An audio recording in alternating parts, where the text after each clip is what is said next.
The sky above Kepler 442c turned an angry shade of purple, and Zafara knew she was in trouble. Big trouble. She pressed herself against the rocky cliff face as the first waves of electromagnetic energy washed over the barren landscape.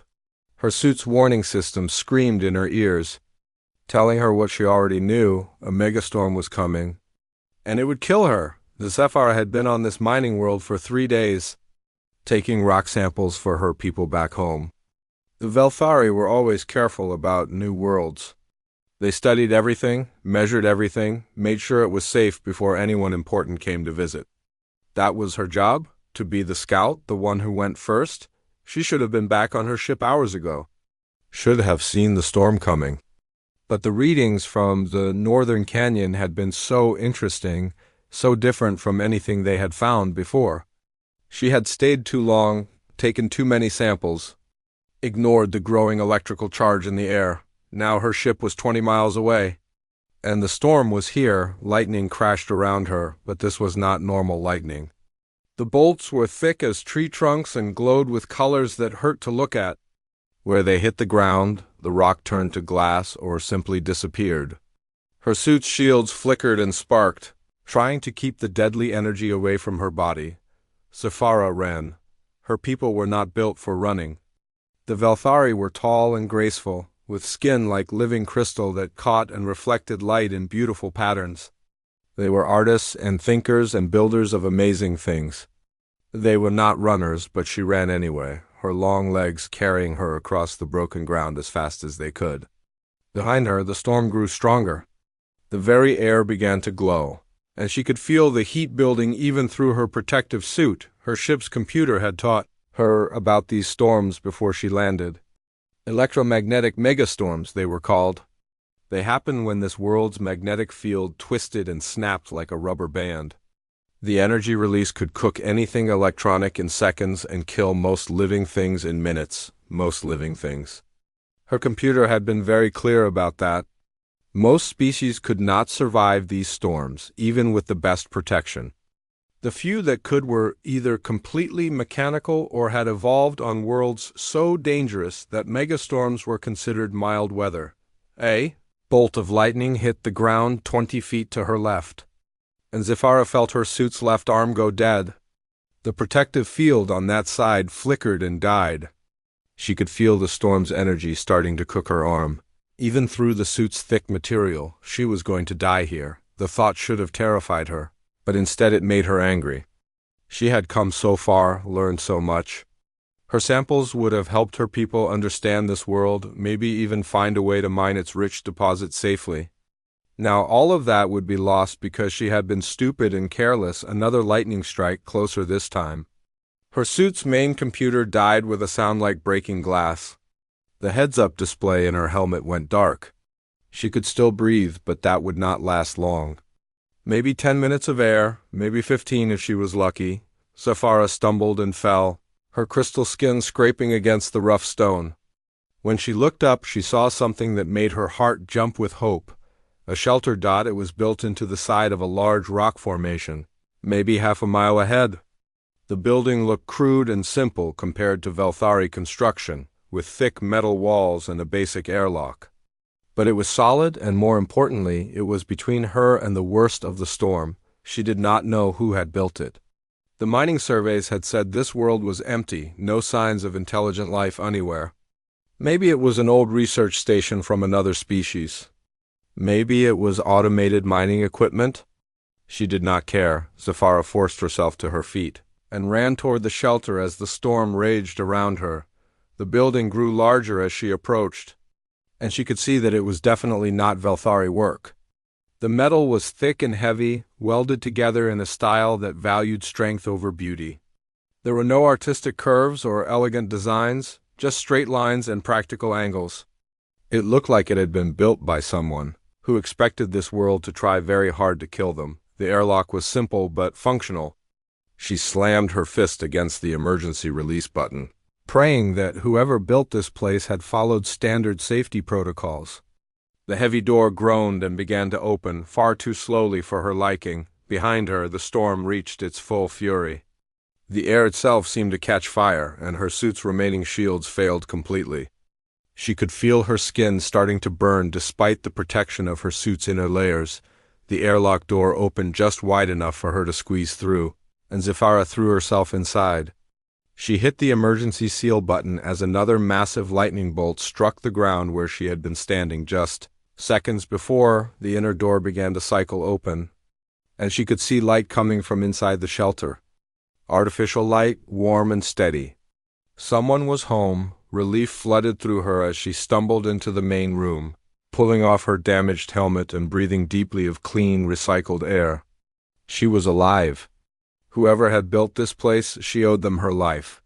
"Thank you," she said in her own language, then repeated it in Standard Galactic. "Thank you for saving me." And she looked up to see who had built this miraculous shelter, and her blood turned to Ice Dot sitting calmly at a small table. Looking up from what appeared to be a datapad was the last thing she had expected to find on this empty world. The one thing that terrified her more than the storm outside, a human. Zephyra froze, caught between the deadly storm she had just escaped and something her people considered even more dangerous. Her crystal skin flickered from relief blue to terror white as she stared at the creature from her people's darkest legends. The human looked back at her with what seemed like mild curiosity, as if finding a half-dead alien in his home was nothing unusual. "Well," he said in perfect Standard Galactic, his voice calm and steady despite the chaos raging outside. "That's not something you see every day." Zephyra could not move, could not speak, could barely breathe. She had studied humans in school like every young Valthari. They were required learning, part of the dangerous species class that all scouts had to pass before they could leave their home worlds. But studying something in a classroom and seeing it in person were very different things. The human was smaller than she had expected. Maybe 6 feet tall, with brown skin and dark hair. He wore simple work clothes that looked practical rather than threatening. He did not have weapons in his hands or scars covering his body like the stories said. He just looked normal. That was what scared her most. "Are you hurt?" the human asked, setting down his datapad and standing up. His movements were smooth and controlled, like a predator that had learned to hide its true nature. Zephyra took a step backward toward the airlock. Maybe she could get back outside, find another shelter, anywhere but here. Then she remembered the storm. Through the small window, she could see the purple lightning still tearing across the sky. Going back out there would mean certain death, better certain death than what humans did to their prisoners, she thought. At least the storm would kill her quickly. "I am not hurt," she lied, her voice shaking. Her left arm was definitely damaged, and she could feel burns on her back where the storm had gotten through her suit. But she would not show weakness to one of the unkillable ones. The human tilted his head, studying her with dark eyes that seemed far too calm for the situation. "Your suit is smoking," he said, "and there's a crack in your left arm piece. You need medical attention." How could he see so much so quickly? Her people's legends spoke of human senses that bordered on supernatural, and their ability to notice tiny details that others missed. It was one of the things that made them such perfect hunters. "I am fine," she repeated, trying to keep her voice steady. "I just need to wait out the storm, then I will leave." The human nodded slowly, but she could see he did not believe her. He moved to a cabinet on the far wall, and Zephyra tensed. This was it. He was going for weapons or restraints or the horrible torture devices that humans were famous for using. Instead, he pulled out a basic medical kit. "I'm Marcus," he said, turning back to her with the kit in his hands. "Marcus Chung, and you don't need to be afraid of me. I'm just a mining engineer. Just a mining engineer." As if there was anything just about a human. Zephyra knew the stories. Humans did not become engineers or scientists or artists like normal species. They became those things while also being warriors and survivors and killers. A human engineer could probably build a weapon out of spare parts and use it to take over a space station. "I know what you are," she whispered. Marcus stopped walking toward her, confusion crossing his face. "What I am? I'm a human. From Earth. Is there some kind of problem with that?" The innocent way he asked the question almost made her laugh. Problem? Her people had banned all contact with humans 50 years ago after the Kepler incident. Every Velthari knew about that day, when a single human ship had fought off an entire pirate fleet to protect a Velthari colony. The humans had won, saving thousands of lives. That should have been a good thing. It should have made the Velthari grateful. Instead, it had terrified them. No single ship should be able to fight an entire fleet. No normal species could do what those humans had done. The pirates had been professional killers, with military-grade ships and weapons. They should have destroyed one small human cargo vessel in minutes. Instead, the human ship had somehow turned their own cargo into weapons, used the colony's mining equipment to create shields, and fought for 18 hours straight without stopping. When it was over, the pirates were dead or running, and the humans were asking if anyone needed help with repairs. The Velthari had politely thanked them, and then quietly decided that humans were too dangerous to associate with. A species that could turn anything into a weapon, that treated impossible battles as minor inconveniences, was not safe to be around. My people know about humans, Zafara said, watching as Marcus slowly approached with the medical kit. We know what you can do, what we can do. Marcus looked genuinely confused. I can fix mining equipment and analyze rock samples. I'm not sure what's so scary about that. He was close enough now that she could see the details of his face. He had small scars on his hands, probably from working with tools, and there were lines around his eyes that spoke of someone who spent time in harsh environments. But he did not look cruel or vicious. He looked lonely. You are one of the unkillable ones, she said. The words coming out barely louder than a whisper. Marcus stopped walking and blinked at her. The what now? Your people do not die, Zafara explained, her lessons coming back to her. Your homeworld tried to kill you with storms and earthquakes and predators and diseases, but you would not die. You became stronger instead. You learned to fight anything, survive anything. That is why the galaxy fears you. For a long moment, Marcus just stared at her. Then, to her complete surprise, he started laughing. It was not the cruel laughter of a predator amusing itself with prey. It was genuine laughter, the kind that came from hearing something so unexpected that you could not help but respond. The sound was warm and human and completely non-threatening. Unkillable? Marcus shook his head, still chuckling. I hate to break it to you, but humans die all the time. I've got a bad back from spending too much time hunched over equipment. My coffee maker broke last week and I nearly cried. And I once got food poisoning from a bad sandwich that laid me out for 3 days. Zafara did not know what to make of this response. The legends never mentioned humans who got sick from sandwiches or cried over broken coffee makers. But your world, she said. The storms and predators... Oh, Earth definitely tried to kill us, Marcus agreed, setting the medical kit down on the table between them. But the trick is, we learn to work together. Build shelters, share knowledge, take care of each other when times got tough.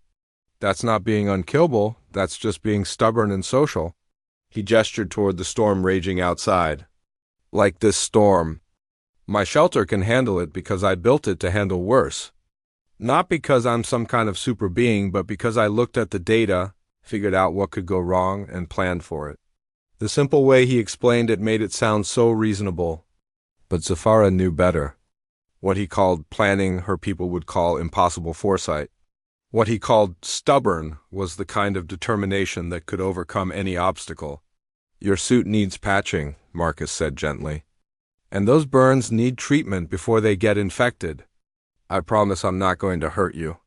I'm just going to help you not die, okay? Zafara looked at his face, searching for signs of deception or hidden cruelty.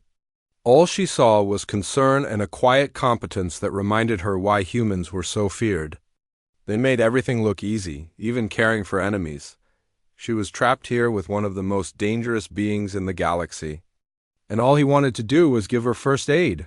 Maybe the storm outside was not the strangest thing on this world after all. Against her better judgment, Zafara let Marcus help her, He worked on her damaged suit with the same calm efficiency he seemed to apply to everything else. His hands were steady as he sealed the crack in her armpiece and treated the burns on her back. He talked while he worked, his voice low and soothing. "I've been alone out here for 8 months," he said, cleaning the burned crystal of her skin with gentle care. "It gets pretty quiet. Nice to have someone to talk to, even under these circumstances." 8 months alone. The thought made Zafara shudder. Her people were social creatures who lived in great crystal cities, surrounded by family and friends. The idea of being alone for so long was horrifying. "Why are you here by yourself?" she asked, then immediately regretted the question. She should not be making conversation with him. She should be planning her escape. Marcus shrugged, applying a healing gel to her burns. "Someone has to survey the mineral deposits. This world has some of the richest mining potential in the sector, but it's too dangerous for normal operations. They sent me to figure out if it's worth the risk." Too dangerous for normal operations. Of course they had sent a human to do it. Who else would volunteer to live alone on a world that regularly tried to kill everything on its surface? "Does it not bother you?" she asked. "The storms, the isolation, the danger?" "The storms are actually kind of beautiful," Marcus said, and Zafara wondered if all humans were insane. "When you're safe inside and can just watch them, they're like the best light show in the galaxy. As for the isolation," he paused in his work. "Well, that's harder. But someone has to do the job. Someone has to do the job." Such a simple way to explain why he had volunteered for what was essentially a suicide mission. Her people would have studied the problem for years, built robots to do the work, found a dozen safer alternatives. Humans just shrugged and did it themselves. "Tell me about your world," Marcus said as he finished treating her burns. "I've heard the Valthari cities are amazing." Zafara hesitated. Talking about her home felt like giving away secrets. But the steady way he had cared for her injuries, the gentle tone of his voice, made it hard to remember why she should be afraid of him. "Valthara is beautiful," she said slowly. "We build our cities from living crystal that grows toward the light. The spires reach into the clouds, and they sing when the wind blows through them. The sound can be heard for miles." "That sounds incredible," Marcus said, and she could hear the genuine wonder in his voice. "I'd love to see that someday." The idea of a human visiting Valthara made her skin flicker with alarm. "My people do not welcome outsiders. Because of us?" Marcus asked. "Because we're the unkillable ones?" There was something in his tone that made her look at him more carefully. He was not angry or offended. He seemed curious, like he genuinely wanted to understand why her people feared his. "You want to know why we fear humans?" she asked. "I really do," Marcus said, settling into a chair across from her. Outside, the storm continued to rage, but the thick walls of the shelter kept them safe. "Because from my perspective, humans are just ...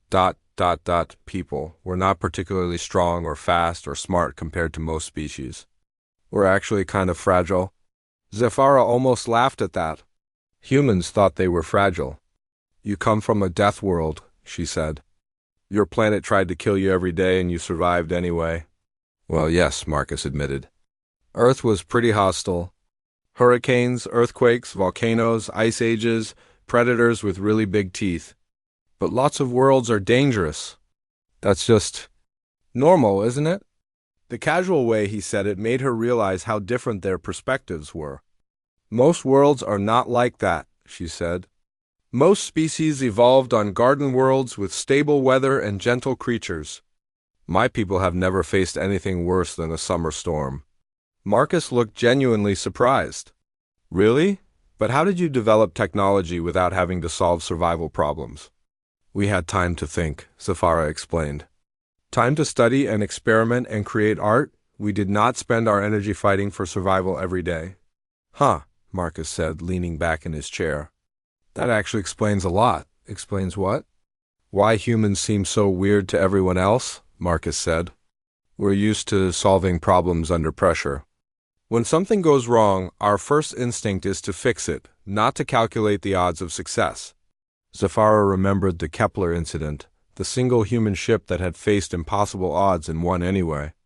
"You do not think about whether something is possible," she said. "You just try to do it." "Pretty much," Marcus agreed.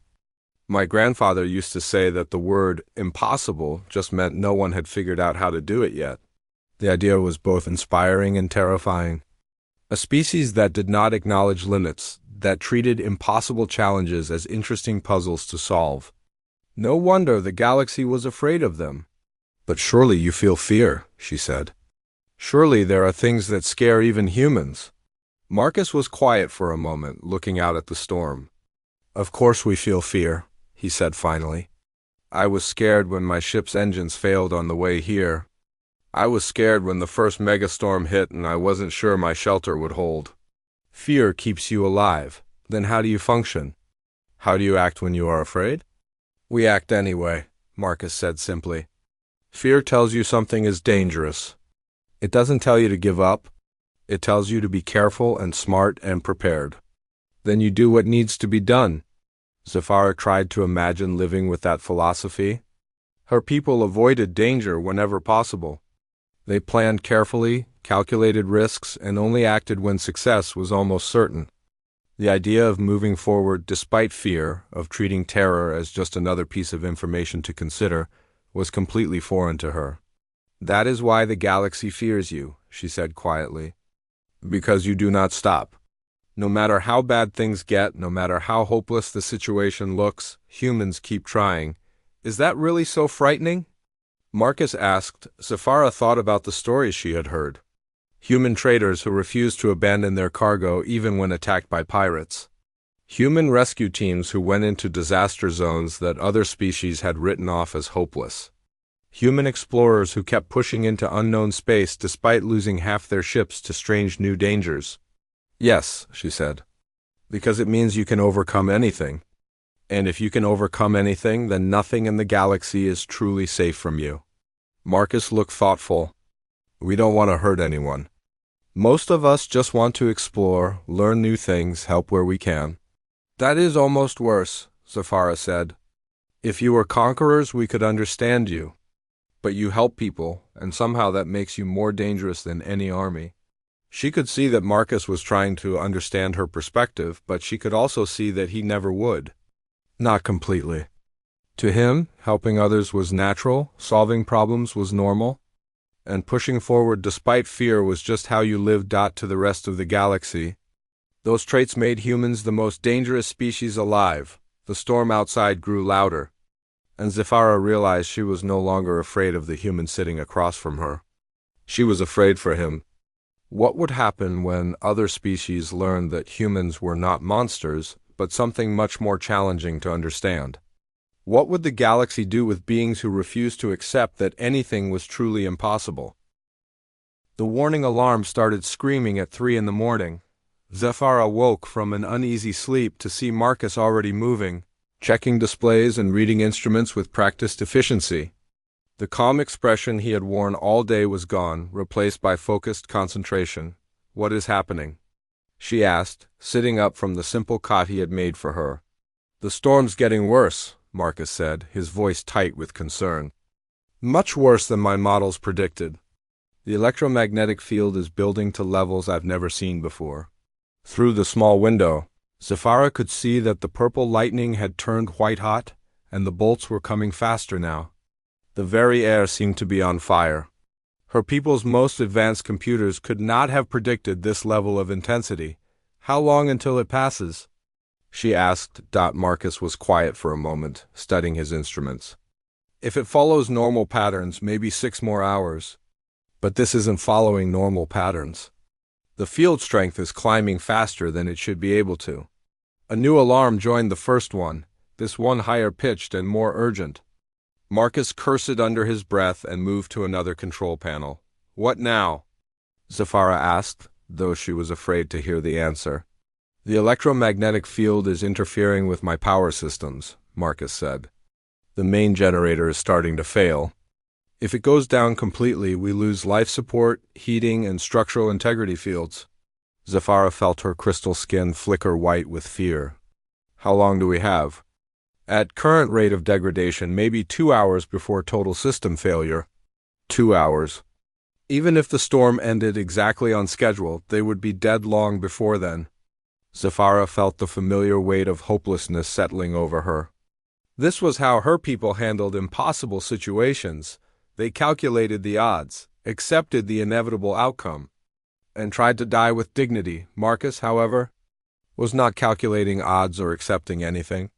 Right, he said, rolling up his sleeves. Time to get creative.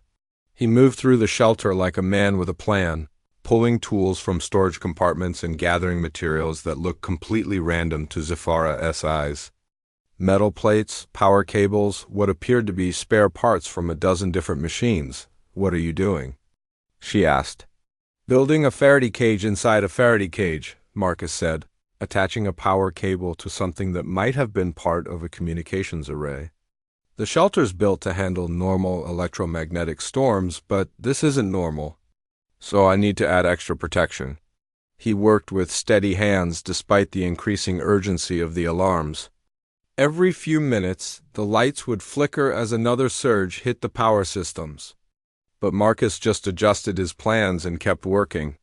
The metal plating from the backup storage unit will give us additional electromagnetic shielding, he explained as he welded pieces together.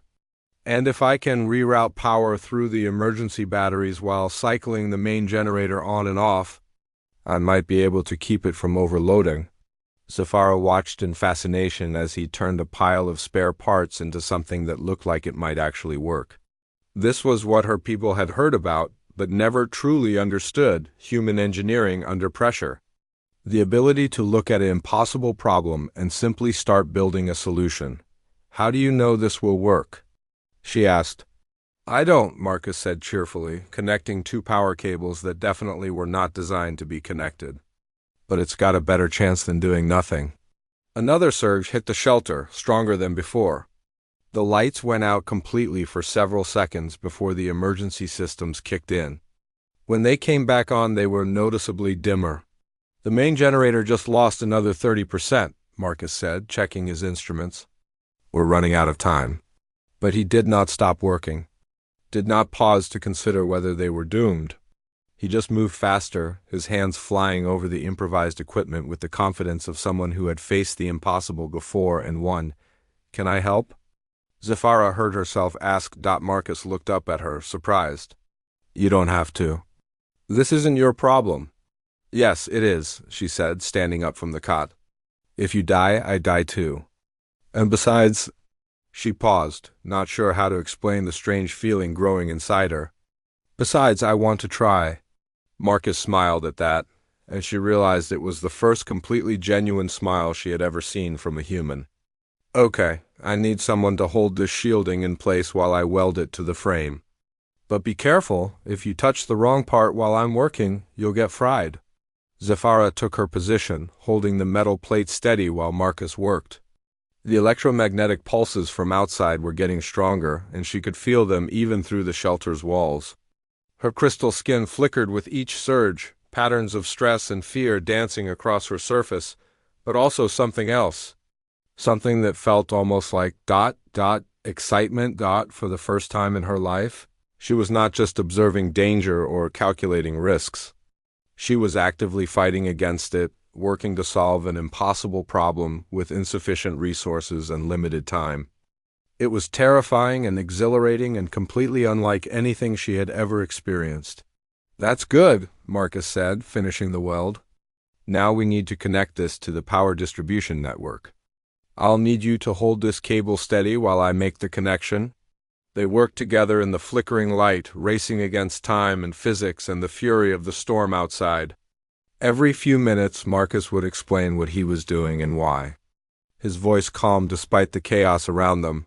The key is to create multiple redundant systems, he said, connecting a backup power supply to the main grid.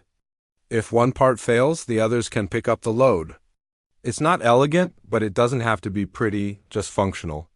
Zafara found herself thinking about the contrast between this approach and how her people would handle the situation. The Velthari would design a perfect solution, test it thoroughly, and implement it only when they were certain it would work. Marcus was building something that might work, improvising as he went, making it up as he needed to. Both approaches had their merits. But only one would keep them alive tonight. A massive surge hit the shelter, the strongest yet. The lights died completely, and Zafara heard the terrible sound of critical systems failing throughout the building. In the darkness, she waited for the end. Then Marcus's improvised backup systems kicked in. The lights came back on, dim but steady. The life support systems resumed their quiet humming. The structural integrity field stabilized at a lower setting, but still within safe parameters. "Did we do it?" Zafara asked. Marcus checked his instruments, his face carefully neutral. "We bought ourselves time," he said. "The systems are stable for now, but we're running on backups and spare parts. If the storm gets worse..." He did not need to finish the sentence. They both knew that his improvised solutions could only go so far, but they had not given up. They had looked at certain death and decided to try anyway. For the first time, Zafara began to understand why the galaxy feared humans. It was not because they were unkillable or invincible. It was because they refused to accept defeat. Even when defeat was the logical outcome, they simply did not know how to quit. Outside, the storm raged on, but inside the shelter, two very different beings worked together to survive the impossible, and for now, that was enough. The storm broke just after dawn. Zafara woke to the most beautiful sound she had ever heard: silence. No more howling wind, no more crackling electromagnetic energy, no more warning alarms. Just the quiet hum of life support systems and the gentle breathing of Marcus asleep in his chair.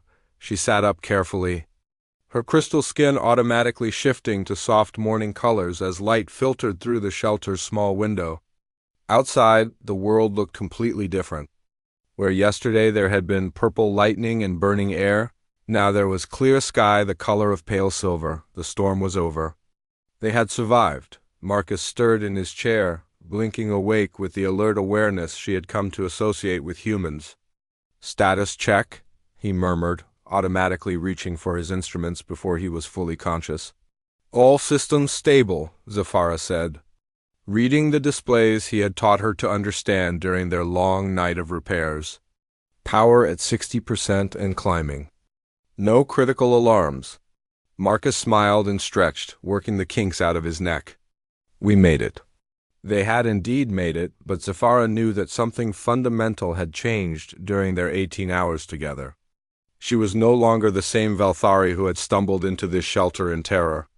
And she suspected Marcus was not quite the same human either. "I need to contact my ship," she said. "They will be looking for me." "Of course," Marcus said, moving to his communications array. "I'll boost the signal for you." Deep space arrays have more range than suit transmitters. He worked for a few minutes, connecting her suit's communication system to his more powerful equipment. While he did that, Zafara found herself looking around the shelter with new eyes. Yesterday, she had seen crude human construction, functional but ugly. Now she saw something else entirely. Every welded joint, every redundant system, every backup power supply told the story of someone who had planned for disasters that would destroy most beings. The shelter was not just built to survive, it was built by someone who expected to have to keep surviving when everything went wrong. "There," Marcus said. "You should be able to reach your ship now." Zafara activated her communicator and was relieved to hear the familiar voice of Captain Velkarn, her mission commander. "Zafara? We have been searching for you since the storm began. Are you safe?" "I am safe," she replied. "The storm has passed. I am ready for pickup." "Excellent. We have your position from your suit's emergency beacon.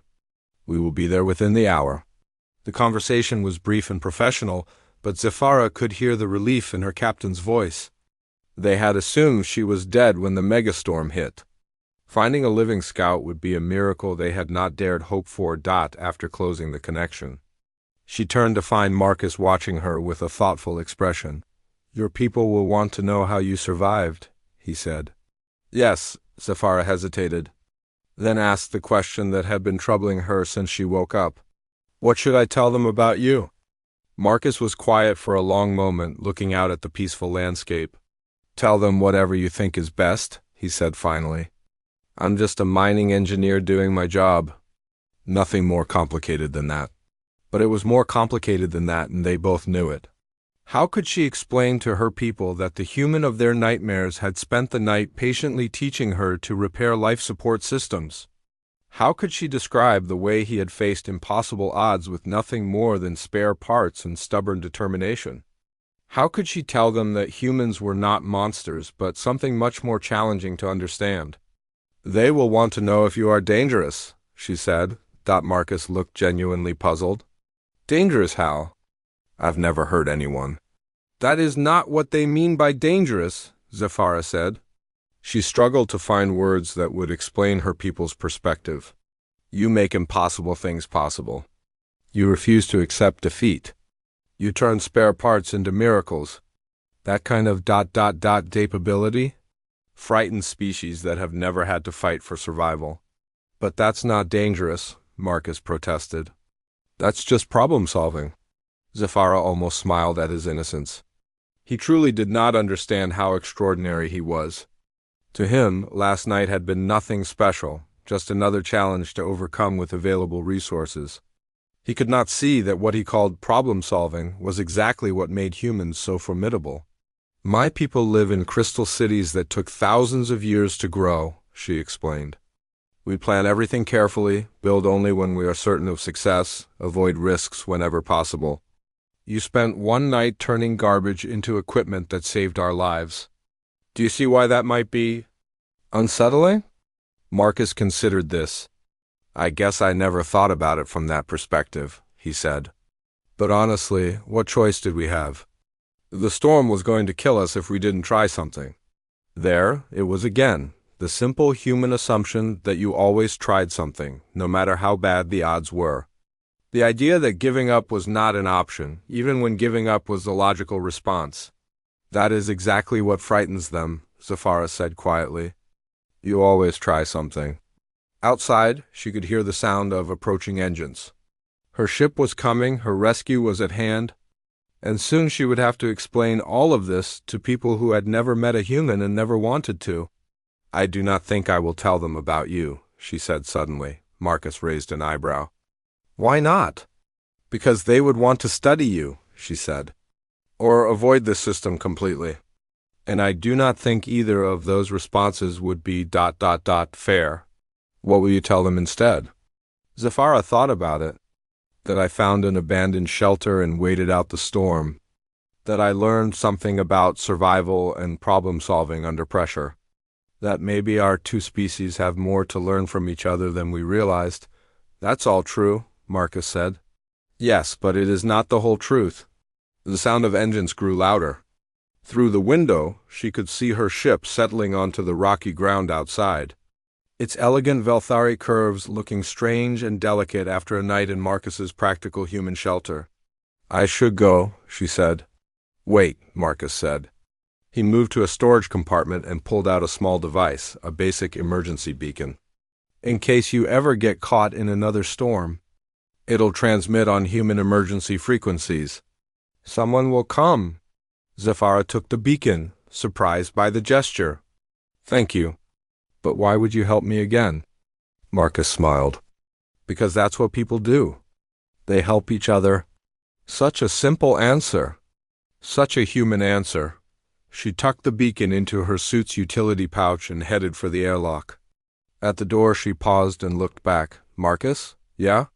For what it's worth, I do not think you are dangerous. I think you are ... remarkable. His smile was warm and genuine. Coming from one of the Velthari, that means a lot. Your people create beauty that lasts for millennia. That's pretty remarkable, too. Zafara stepped through the airlock and walked toward her ship, where her worried crewmates were waiting. As she climbed aboard, she took one last look at the human shelter built into the rocky cliff. Marcus was right. They did have a lot to learn from each other. Her people created lasting beauty, built monuments to art and philosophy that would endure for ages. Humans created solutions, built answers to problems that had not been solved before. Both approaches had value. Both species had gifts to offer. Maybe someday, when the galaxy was ready, They could work together instead of avoiding each other in fear. Maybe someday species like hers could learn to be a little more stubborn in the face of impossible odds. And maybe humans could learn to build things that were beautiful as well as functional. As her ship lifted off, carrying her away from the mining world and back to civilization, Zafara clutched the emergency beacon in her hand and wondered if she would ever be brave enough to use it. Behind them, Marcus returned to his solitary work, monitoring storms and analyzing rock samples and living alone on a world that tried to kill him every day. Just another human doing what humans did, making the impossible look easy. One problem at a time. The storm was over. But its lessons would last much longer. In the vast galaxy filled with thousands of species and billions of worlds, two very different beings had found common ground in the simple act of refusing to give up. It was not much, but it was a beginning.